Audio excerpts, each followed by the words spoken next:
Larry Goldberg has decided that it is okay to come back yet again. This is 3 out of 4 days, Larry. I don't know. You know, you are the main co-host. I mean, let's face it. How are we doing on our Employment Friday deal or Employment Saturday session? How did the video do? Yeah. Well, it was slow to take off because I think, even Saturdays now are a problem because of doggone, football, because of, Yeah. but How can people watch football instead of us? I just don't get it. But it finally did just fine. So no, that show always does very well. And if people didn't watch it yet, they should definitely go back. I was going to say exactly that. I mean, that show I think is the best we do. Yeah, yeah, 100%. Yeah, and far be it from us to say that we are doing anything to improve on Kathy, but particularly this month, she was fairly thin on analysis, and we weren't. I have to say, I think she's just come back from travels. I Yeah, think she had a really rough, week. She'd just come back from fairly extensive travels, and that she was able to put that out, I think, at all was amazing. I thought the charts were fantastic, and that Yes, they were. she kind of rushed through it just a little bit. So we filled in a little bit for you, Kathy. It's okay. You don't have to say thank you. All right. So let's take a look. First up, Larry, you will thank me later. I will. Yeah, well, I don't know. That's what Elon said today. That's what he posted today. We will thank him later. He says, you will thank me later. Now, I was trying to remember back if he didn't say something almost like that around the Twitter acquisition. I think he did actually. There's something like that in my memory. Yeah, something. I don't memorize by rote every single post that he makes. I don't. Yes. I mean, come on, Larry. What kind of a bull am I? Yeah, that's right. Yeah. Yeah.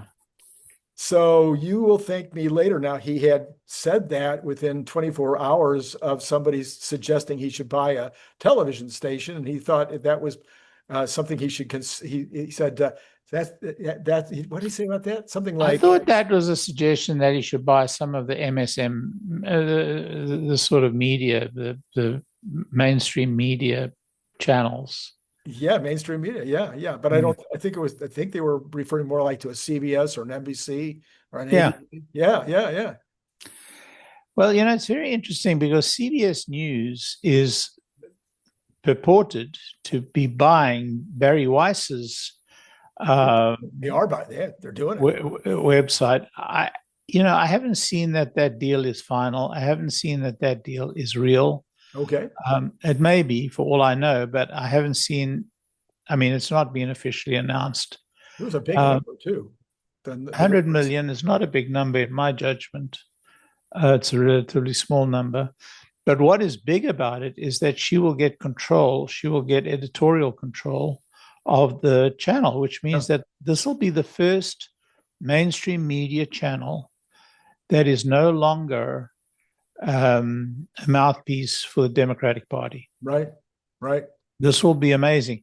Now, she's certainly not a voice for the Republican Party. She's not a MAGA. She's not a MAGA. And truth be told, there was an article in the New Republic this last week that was spewing bile at her, saying that she was a Republican, that she was making all these implications, which she is definitely not.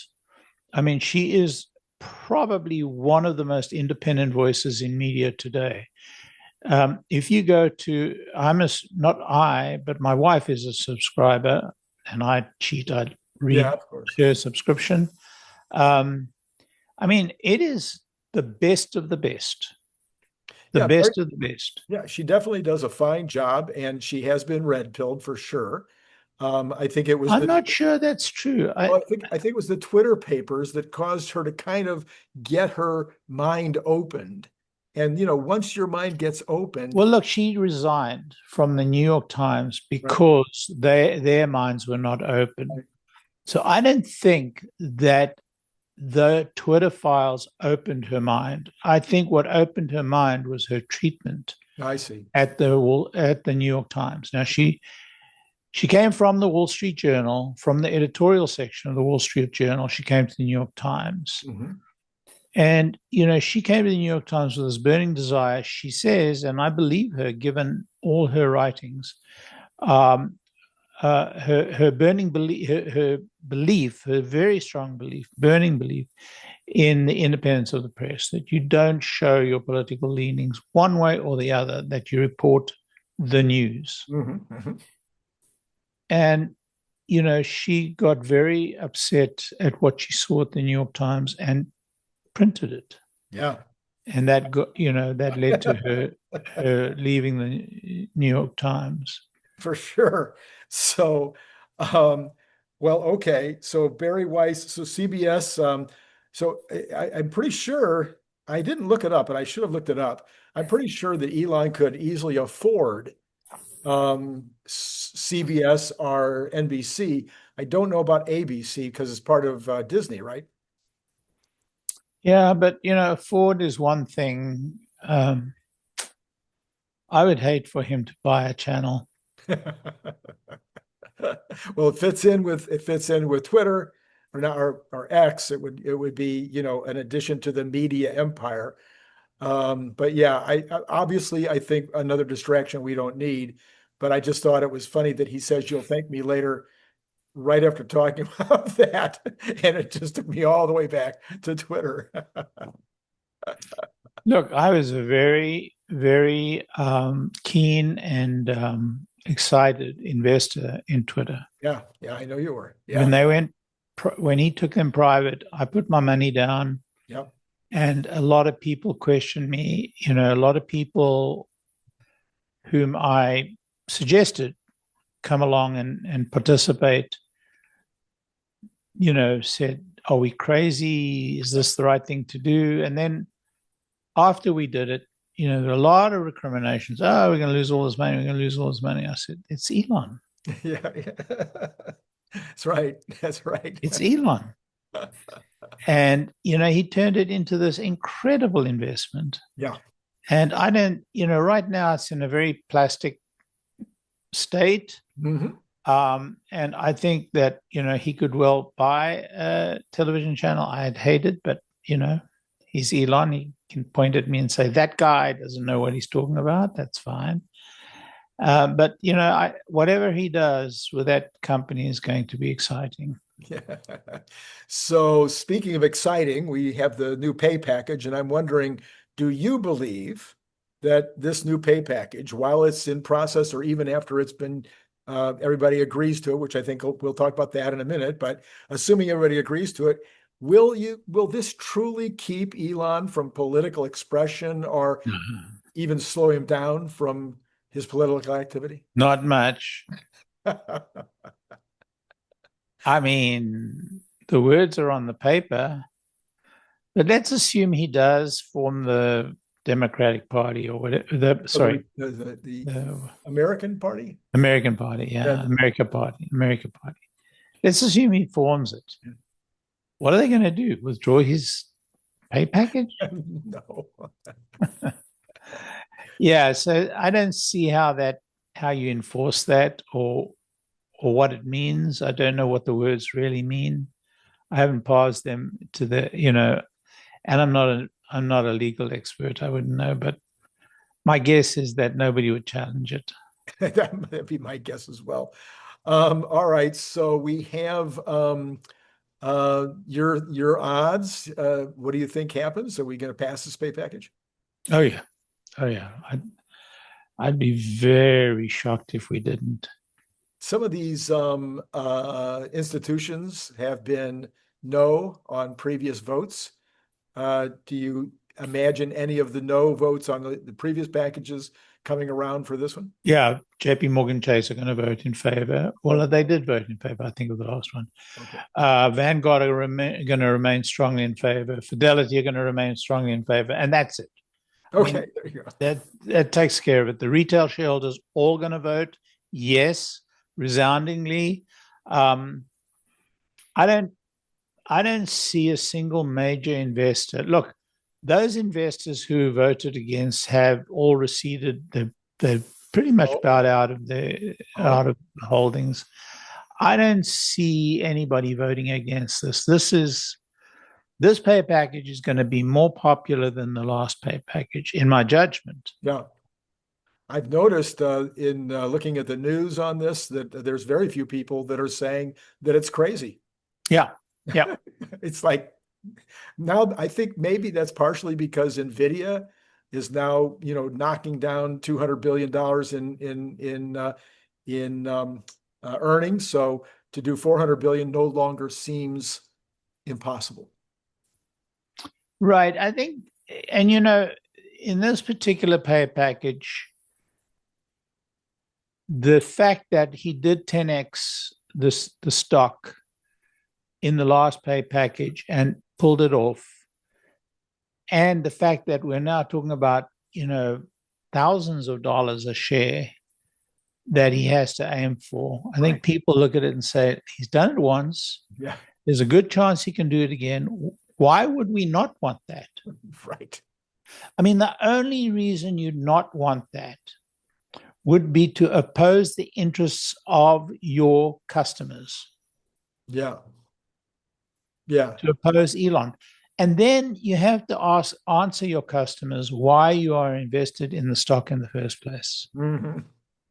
So from an institutional point of view, I think it would be very difficult to vote against it. Now, Glass and Company, the institutional shareholder, whatever they are, people advise their shareholders. Consultant, yes. I mean, they're probably going to oppose it, but they have lost all credibility. Right. They've lost all credibility with Tesla shareholders and institutions. So, I don't even know how they're going to justify voting against it other than, we hate Elon. Yeah, right, exactly. So, yes. So then he also is in the news. I'm sorry, in that same piece of news, we've got the XAI share purchase offer, which turned out to be less than expected. But talk to me about where you're feeling about what do you mean by less than expected? Well, in other words, I think we might have been expecting that they would have actually given us something to vote on in terms of an actual offer. Yeah. Well, it would be difficult without actually coming to a contractual agreement, and they are not recommending either for or against it. Right.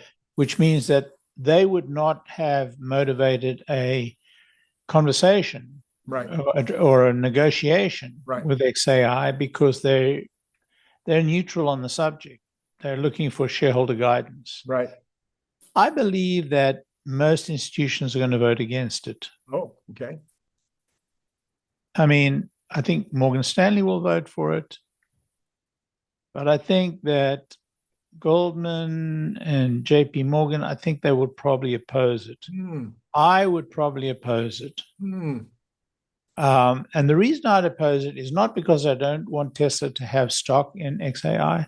I don't want Tesla to take cash out of their reserves to buy stock in XAI. Right. Because the amount of cash they'd need to buy a meaningful share of XAI is a lot of Tesla's cash. And if you look at 1 million robots we have to buy and 1 million cars we have to buy, that is about $50 billion. We've only got $35 billion in the bank. Right. And we need operating cash. We need some cushion. Yeah. Because, we're going into some very, very speculative businesses here. They're not speculative. We're going into very, very capital intensive businesses with uncertainties everywhere. So we need every penny of that $35 billion of cash. And I would strongly oppose any long-term investment that would use that cash. Now, do we want to be tied at the hip with XAI? Yes. Do we want to have stock in XAI? Yes. And if we exchange stock for stock, that gives Elon, who has control of XAI, control of those shares as well. Mm-hmm. So I would strongly recommend, and I would vote for a resolution that called for Tesla to buy shares, to issue shares to XAI in exchange for XAI shares. Now, if XAI is valued at, let's pick a number, $200 billion, and Tesla is valued at, let's pick a number, $1 trillion. Right. You know, that's a 10 for that's a 1 for 5 equity exchange. Mm-hmm.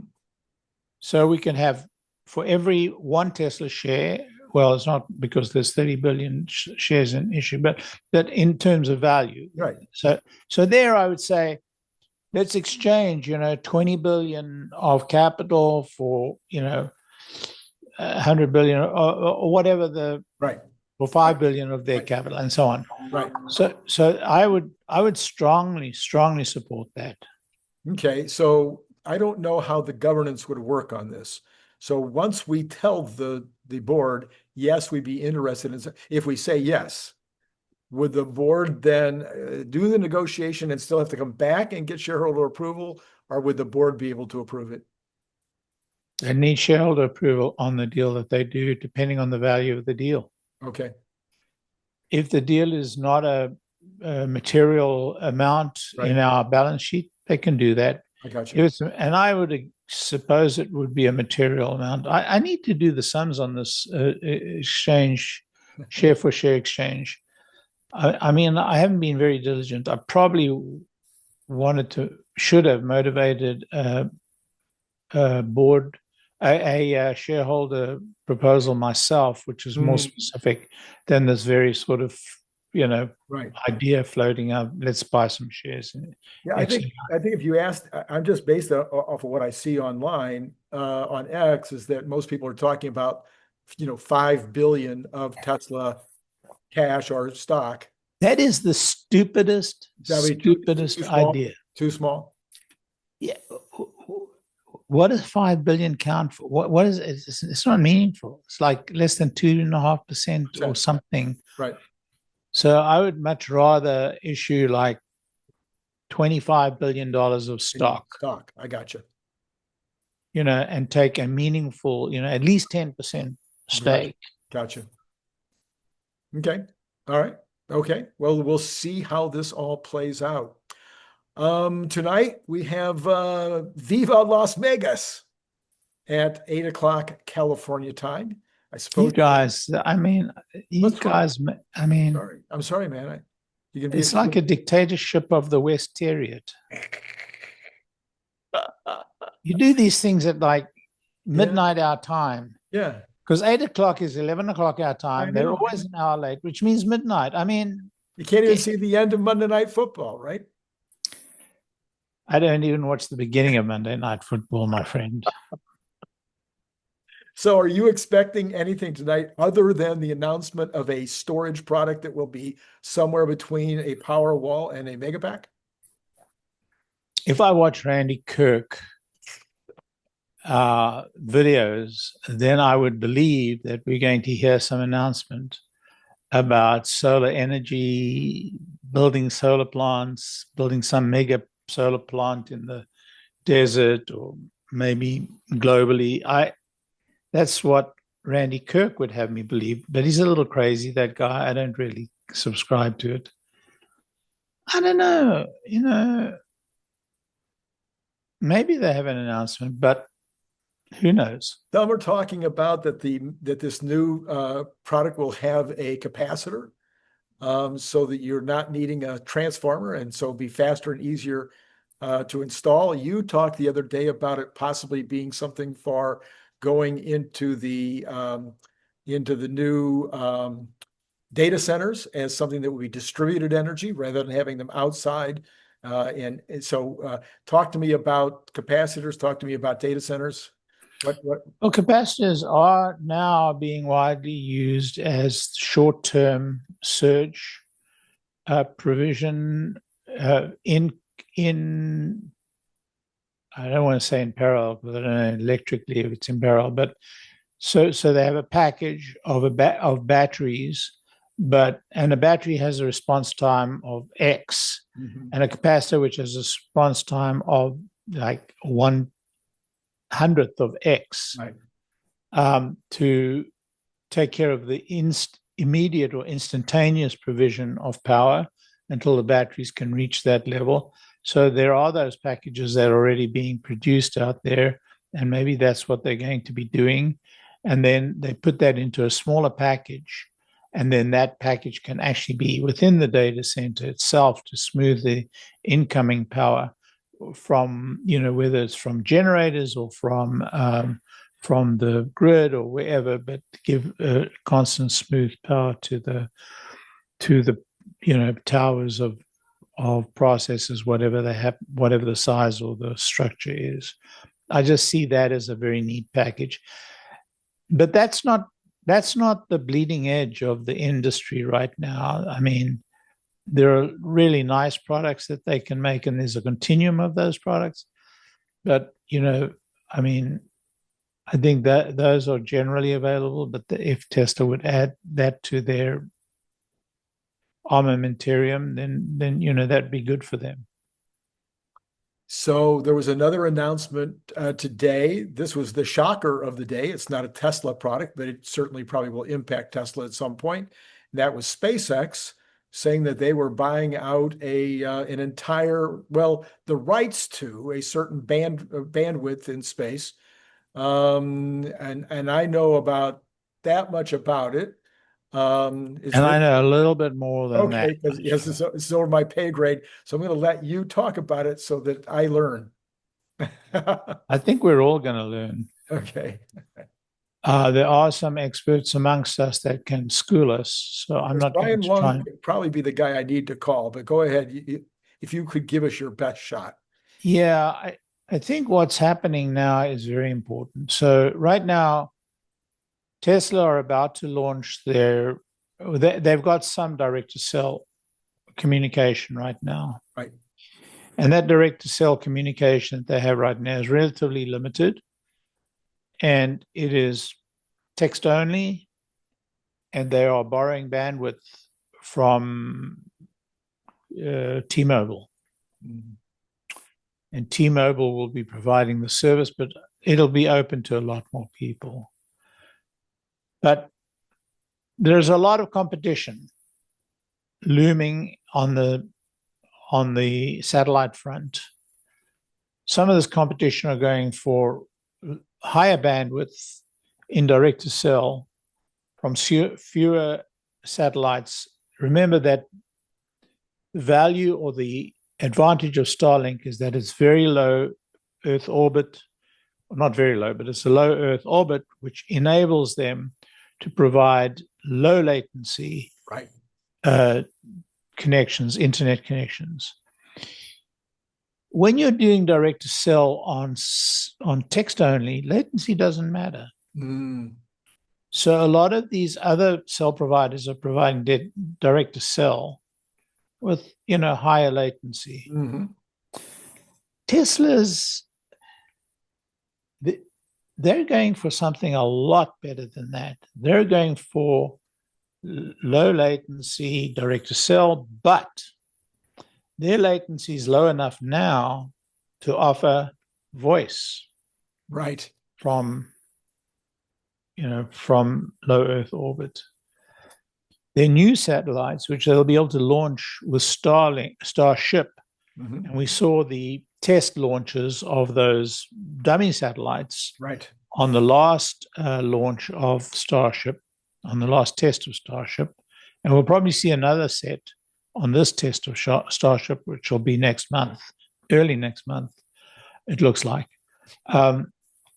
Once they're able to ship those or put those into orbit, which will be early next year, relatively early next year, maybe March. At that point, they can start actually sending voice to Earth. Now they need much more bandwidth. Mm, And that's the reason for the purchase. nice.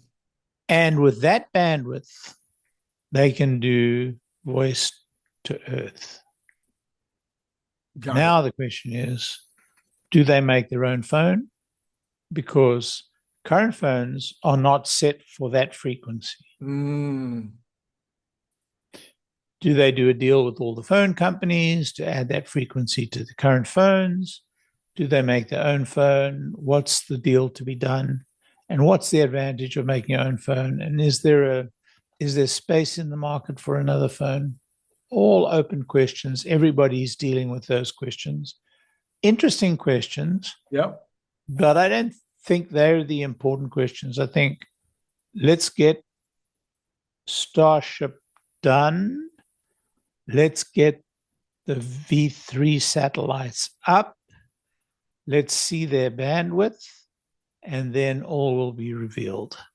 But until then, everybody's going to guess, and everybody's going to guess wrong. And of course, the competition is probably pulling their hair out right now, trying to figure out what is way more important to them than to us as to what that guess is.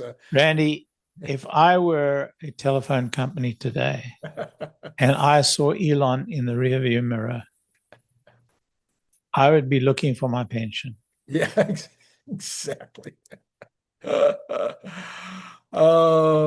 Lots of chatter today among the financial press, Larry, about 3 cuts of 25 basis points each this year and another 3 next year. Some have actually made the argument that the first cut might give us a trim to the markets on selling the news or worry of a recession. What are you thinking? I think the first cut will be a quarter of a percent because Powell. Right. It probably should be half because I think they've missed a month. I think we'll have to see how we do. You know, there's the Supreme Court case on tariffs, Right. which I wouldn't worry about. The tariff cuts are going to be made regardless. There's enough in the law that they can get around this, even if the Supreme Court agrees to this particular ruling. There are other laws that they can employ, and will. I don't think the courts will actually be nimble enough to get this administration under weather. Yeah. All right. So we get the tariff cuts, but what is this? What happens with the Fed as we go forward? Of course, we got CPI this week, PPI this week. Credit numbers, consumer credit numbers came out today. They were a little higher than expected. So consumers are borrowing more. So do you think it's a quarter? Do you think it's going to depend on data between now and then, which obviously to a certain extent that's true? Or what are you looking for the Fed to say next week? My expectation is a quarter point. My hope is a half point For this time? Okay. Yeah. I mean, if they're going to do a quarter, why don't they just do a half and get it done with? Yeah. Yeah. I don't understand the quarter thing. What? I mean, Yeah. is he going to take a quarter point and then wait for the world to change? What is changing in the world? Look. All right. Well, speaking of the president and the Supreme Court, President Trump got another big win today. This is a little bit more on the political side rather than the financial side, but I thought we should look at it. So I asked Grok to please explain it to me so that even though I've taken constitutional law at one of the finest law schools in the world, I still thought maybe I should have also one of the wokest law schools. It is one of the wokest law schools in the world. There's no doubt about it. I have not paid any money, Larry, ever to the what do you call it? The fund, where they call you up and want you to. I'm like, so the entire school, UCLA and UCLA Law, so woke. It drives me nuts. All right. So here's what Grok had to say. Here, those circumstances where you are able to stop somebody on the street to briefly ask them about their status as whether they're a citizen or give some kind of proof that they're a citizen. The circumstances include that there has an extremely high number and percentage of illegal immigrants in the Los Angeles area, that those individuals tend to gather in certain locations to seek daily work, that those individuals often work in certain kinds of jobs such as day labor, landscaping, agriculture, and construction that do not require paperwork and are therefore especially attractive to illegal immigrants, and that many of those illegally in the Los Angeles area come from Mexico or Central America and do not speak much English. It says any number of factors that contribute to reasonable suspicion could be enough. To be clear, apparent ethnicity alone cannot furnish reasonable suspicion. Under this court's case law regarding immigration stops, however, it can be a relevant factor when considered along with other salient factors. Now, my understanding was that this was the law already. So I wasn't shocked by any of this.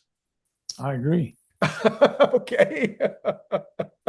I thought that was exactly how they were working and how they were making their decisions. In fact, they went one step further. ICE went one step further and says, we don't even go to a Home Depot unless we're looking for somebody specific. That's interesting. Yeah.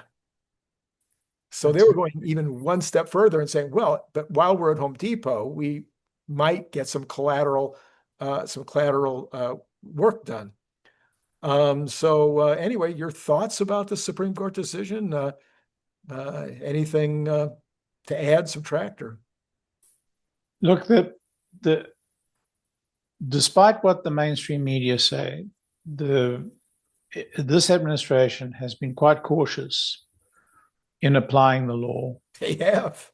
And the courts have been quite incautious at the district level in using political dogma to try and dismantle the work of the administration. And that's been proven because time and time again, they've been struck down. Right. Not every time, but almost every time. I don't think the Supreme Court has gone against. Either the appeal court has sided with the administration or the Supreme Court has sided with the administration. So where the appeal court hasn't, which is the Washington, the DC right. District Supreme Court, obviously, but the Supreme Court has been on the administration side. And I think rightfully so. I mean, taking the politics out of it, just looking at it dispassionately, I think so far, from my readings of it, it seems very clear. And by the way, the dissenting opinions have been very pitiful. I mean, very poor. Yes. In particular, well, I don't anyway. So yeah, I think it's going to be a win. I mean, this is a win. Yeah, but I think Yeah. So, and of course, what's happening though is all over X today. I'm seeing, everybody and their third cousin say that every person of Mexican descent in Los Angeles, better be carrying their passport because they're just going to stop people randomly on the street. And nothing about that Supreme Court decision would suggest that there can be a random, stopping along the road and just going. Yeah, well, this has been politics as usual. Every single side, each side, takes the extreme of every position taken by the other side. Look, I live in North Carolina. We had a terrible, terrible event happen here in Charlotte, which is where I used to live 20 years ago, but it was my home for 20 years. In a light rail car, this young, very attractive young lady who's a refugee from Ukraine was stabbed in the neck to death by a knife from a completely unprovoked attack from a stranger. This is a guy who'd been in prison 13 times. Some say 14, some say 13, but at least 13 times. Imprisoned for violence 13 times. And had been released by a magistrate whom I read now, and it could be wrong, it could be misreporting, but she is a director of, get this, an enterprise. I don't know if it's nonprofit or not, but nonprofits are no longer nonprofits, as we now know. But she's a director of one of these resources for repeat offenders that to get. Okay. Oh. So she is sending this 13th time offender each time to be treated by this particular thing. And the guy's homeless because the mother threw him out. Why? Because he's so dangerous. Yeah. He's so violent. Yeah. Nothing in the mainstream press. Nothing. Zip zero. Nothing. Yep. Now, if the roles had been reversed, and everybody cites, correctly so, the New York incident where this guy actually restrained a black person from who was being violent, was threatening violence with some sort of weapon, and unfortunately, actually, the guy, he actually choked him to death in the restraint. Now, apparently, there were some additional reasons that the guy died, but the press absolutely carried it every day, carried the trial every day. For months. Month. It was sickening. It was just horrible. It was like, enough already. So when you get those two contrasts, when you get the contrast of those two, then you have to say, guys, we're doing something wrong here. It is terrible that this black man on this, who's obviously severely mentally imbalanced, gets choked to death after threatening somebody with death. And that itself kind of is a terrible reflection on our society. But then, this happens in Charlotte and like nothing in the press, nothing at all, not even after the noise in the right-wing media and in X, nothing, just silence. I think there was one small item on the BBC. Well, your governor was confronted today, I guess. He hadn't said a word. Yeah. Though he had been very, very vocal during some of the other events like Ferguson. Mr. Josh Stein, yeah.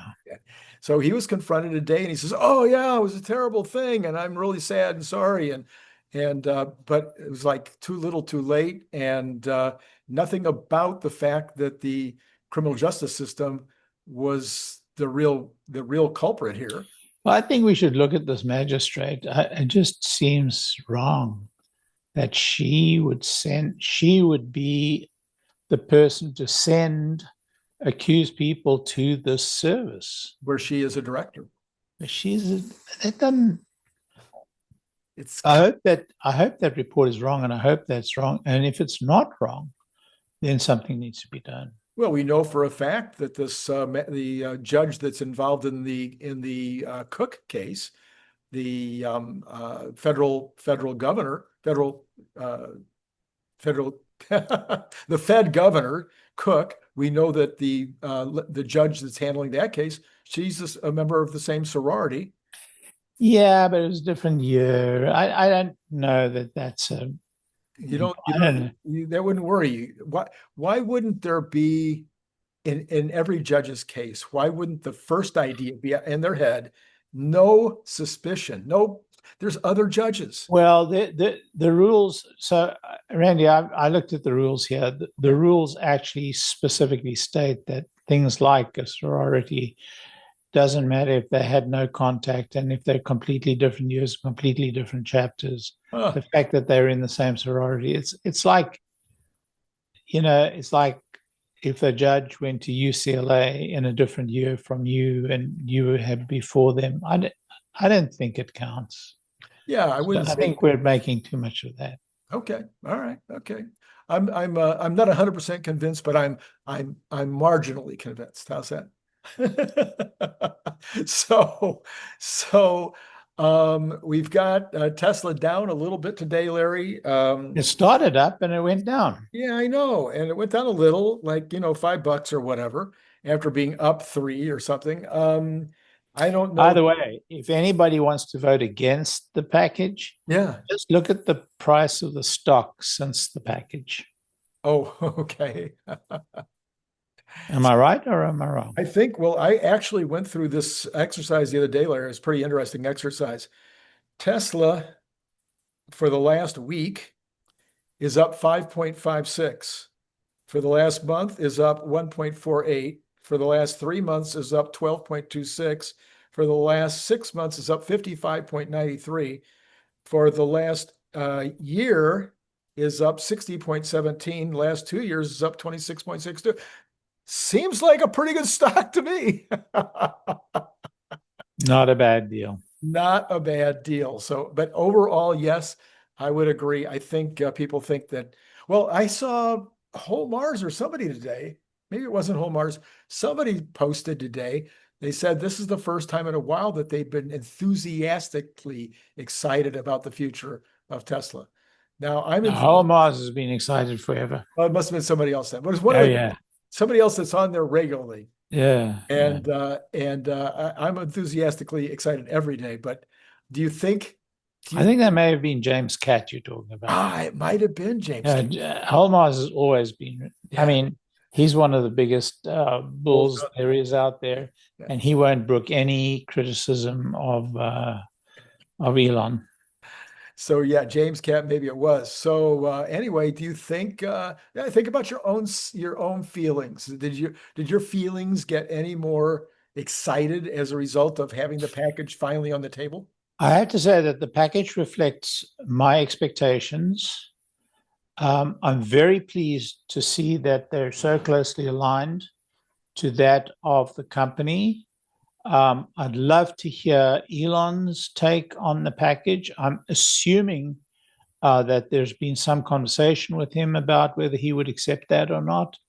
But I'm just very pleased to see it put in writing. I'm very pleased to see the very positive response. And I think the timing of it has been perfect because we've seen the analysts reorient, and we spoke about this a week ago. We've seen the analysts reorient themselves to the future. In particular, Morgan Stanley, the Morgan Stanley take has been incredibly strong on the future. Of course, Dan Ives has kind of led the charge that way. But in general, the analyst community are beginning to have begun to reorient themselves to the future. So the timing couldn't have been better. So I'm excited. I'm excited about how they're executing on this, that the board of directors are executing on this. I'm very excited. Yeah. Yep. Okay. And everybody always wants to know, Larry, but I know you don't usually want to tell us. Do you expect the markets to be up the rest of the year as Tom Lee and others are very enthusiastic about a big, now that the interest rates are probably coming down and some people are saying today that the lower jobs numbers are not only not bad news, but maybe good news because it may be signaling the bottom of what you've called a recession. That they actually called it a real recession and then said this is the bottom and from here on we're heading I think up. we've been in a recession. Yep. I think what has been masking the recession is the success of the tech group, and the financial group. We've been in a recession. I think we are heading out of recession. I'm very excited about the future. There are some clouds. The midterms are a big cloud, by the way. Yeah. I think the midterms could, be a damper, but I'm excited. I'm about as excited about the future as I always am. So this will be a very unpopular opinion, maybe among the Tesla crowd that listens, but I believe that Elon Musk has the key, not the American Party, but I believe he has the key to solving the midterms. It's data, data, data. Now, whether Elon Musk does it or whether he assigns some of his guys to do it, it's data, data, data. They are proving right now that we're out registering the Democrats like crazy. So the question is, how can we do more of that out registering? Get more boots on the ground if they have to be paid or whatever to do that registration. How do we capture those men, which was Elon's entire strategy, was to get men who don't typically vote, and get them to vote. How do we capture more and more of those folks? What other kinds of things can be done? And it's the mind of Elon kinds of things that I believe if he does insert himself, I think it will be, again, it will be all the difference as it was in the presidential election. Look, my hope is for Elon and Trump to reconcile. Mm-hmm. And I know that most of us feel that way. Right. There are very few, I think, that believe in the American Party. I think we'd love to see reconciliation. And so that's really where my hope is. But, can't always get what you want. Well, is that true? Trueflation is at 2%, actually lower than 2%. Most people are predicting the CPI comes in at 3%. You have a horse? No. Nope, no idea. I don't believe any of these numbers anymore. Right. Isn't that the truth? We got a number coming in tomorrow, which is the change in the labor numbers from last year. Bessent, we're told that they're going to be 800,000. That's what Bessent just said, 800,000. Yeah, 800,000. Coming off of Can you credit that? I mean, 800,000. My God. Who invents these numbers? It's unreal. It's unreal. And then we were counting on those numbers all last year to be real, to be right. Yeah. If we got the right numbers, the interest rates today would be 3%. The long-term interest rates would be 3% if we had got the numbers right. Right. I think you're 100% well, and that would have already impacted durables and everything. Yes. Everything. Yeah. So getting home ownership. I mean, when we look back and we make the guys honest at the Fed, this will have been seen as a very severe recession. This wasn't a light recession. This was a severe recession when we actually get to acknowledge the reality. Yeah. And as you pointed out, and by the way, now McDonald's has agreed with you and me. I truly think, Larry, we should go back and do a web search and see if we were the first. That maybe Kathy was first.